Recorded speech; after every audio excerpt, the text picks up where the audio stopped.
میرا عزیزو، جس وقت حضرت آدم علیہ السلام کو اللہ پاک نے پیدا فرمایا، حضرت آدم علیہ السلام کو پیدا فرمانے کے بعد فوراً دنیا میں نہیں بھیجا، بلکہ پہلے جنت میں بھیجا۔ جنت میں کئی عرصے تک حضرت آدم علیہ السلام رہے ہیں، دنیا میں تو بہت بعد میں آئے ہیں۔ کئی عرصے تک حضرت آدم علیہ السلام جنت کی نعمتوں کے مزے لیتے رہے ہیں۔ وہیں پر ہی حضرت اماں حوا علیہ السلام آئی ہیں، وہیں پر ہی آدم علیہ السلام کی بائیں پسلی سے کون پیدا ہوئی ہے؟ حضرت اماں حوا علیہ السلام، وہ بھی جنت میں تھی۔ یہ دونوں پیدا ہونے کے بعد سب سے پہلے جنت میں تھے، جنت میں نعمتوں کے مزے لیتے تھے۔ اس جنت میں سے بعد میں دنیا میں آئے ہیں۔ کب آئے ہیں؟ جب وہ شیطان نے وہاں پر ورغلایا، جب شیطان نے وہاں قسم کھائی، وہ بعد میں جنت سے دنیا میں آئے۔ تو مختلف واقعات حضرت آدم علیہ السلام کے جنت کے ہیں، اس میں سے ایک واقعہ سلام کا ہے۔ یہ جو ہم سلام کہتے ہیں، ہم کہتے ہیں السلام علیکم ورحمۃ اللہ، السلام علیکم ورحمۃ اللہ۔ یہ سلام گویا کہ نفرتوں کو محبتوں میں بدلتا ہے۔ یہ سلام آپس میں پیار محبت کا سبب ہے، یہ سلام آپس میں محبت پھیلانے کا سبب ہے، یہ سلام چہرے پر نور لاتا ہے، یہ سلام چہرے پر نور لاتا ہے، کشش لاتا ہے، پیار لاتا ہے، محبت لاتا ہے، الفت لاتا ہے۔ اور سب سے بڑی بات، اللہ پاک کا نام بھی ایک سلام ہے، اور اللہ پاک کی یہ سنت ہے۔ یہ سلام سب سے پہلے اللہ پاک نے بھی کہا ہے۔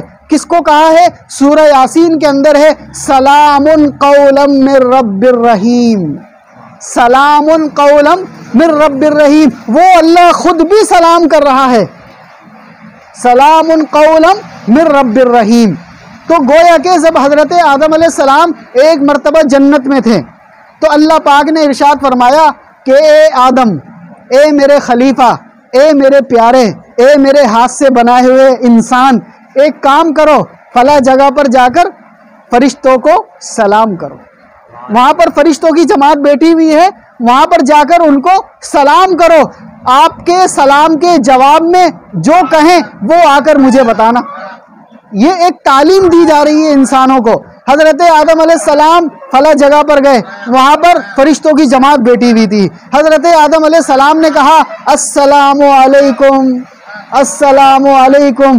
فرشتوں نے جواب میں کہا وعلیکم السلام ورحمۃ اللہ وبرکاتہ۔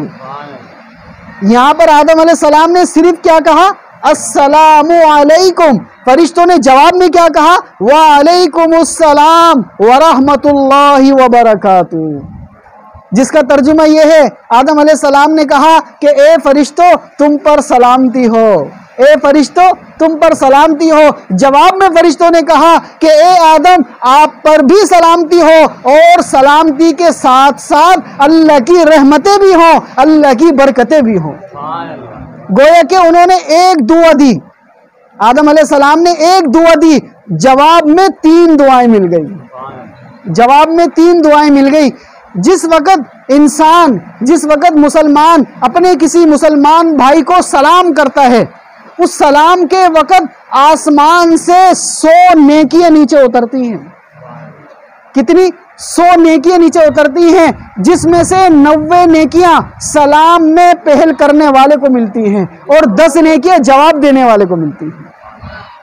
تو سلام میں پہل کرنے والا کتنی نیکیاں لکھواتا ہے اپنے اعمال نامے میں؟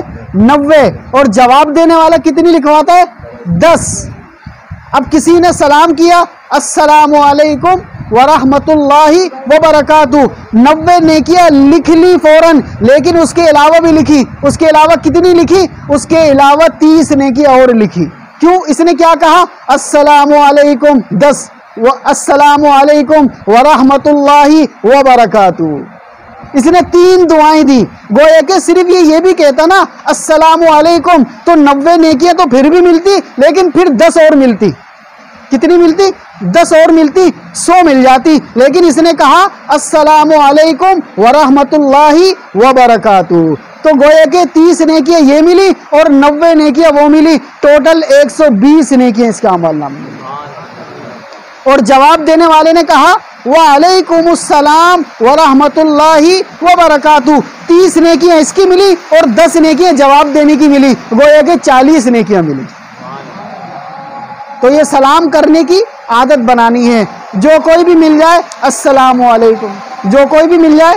ضروری نہیں کہ جان پہچان والوں کو سلام کریں، آپ کسی بھی مسلمان کو کر سکتے ہیں. کوئی بھی مسلمان جا رہا ہے اس نیت سے کریں کہ میرے اعمال نامے میں نیکیاں لکھی جائیں گی. اور یہ کس کی سنت ہے؟ آپ علیہ الصلوۃ والسلام کی سنت ہے. آپ علیہ الصلوۃ والسلام سے پہلے کس کی سنت ہے؟ حضرت آدم علیہ السلام کی سنت ہے، فرشتوں کی سنت ہے، اللہ رب العزت کی سنت ہے. ایک اور فضیلت آپ علیہ الصلوۃ والسلام نے ارشاد فرمائی، کیا تم میں سے کوئی چاہتا ہے کہ میرے دل کے اندر سے تکبر نکل جائے؟ صحابہ کرام سے پوچھا کہ تم میں سے کوئی چاہتا ہے کہ اس کے دل کے اندر سے بڑائی نکل جائے، تکبر نکل جائے؟ جی اللہ کے رسول، ہم ہر کوئی چاہتا ہے، کیونکہ شیطان ہمارا دشمن ہے، وہ دل کے اندر وسوسے ڈالتا ہے، دل کے اندر تکبر ڈالتا ہے، بڑا پن ڈالتا ہے. میں تو بڑا نمازی ہوں، میں تو بڑا پرہیزگار ہوں، میں تو فلاں ہوں، میں تو فلاں ہوں، ایسی باتیں پیدا کرتا رہتا ہے. یا رسول اللہ اس کا علاج بتائیں، اس کا وظیفہ بتائیں. آپ علیہ الصلوۃ والسلام نے ارشاد فرمایا البادئ بالسلام، البادئ بالسلام بریء من الکبر، البادئ بالسلام بریء من الکبر. سلام میں پہل کرنے والا تکبر سے بری ہو جاتا ہے.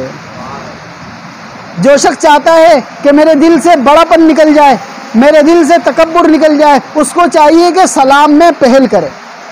البادئ بالسلام بریء من الکبر.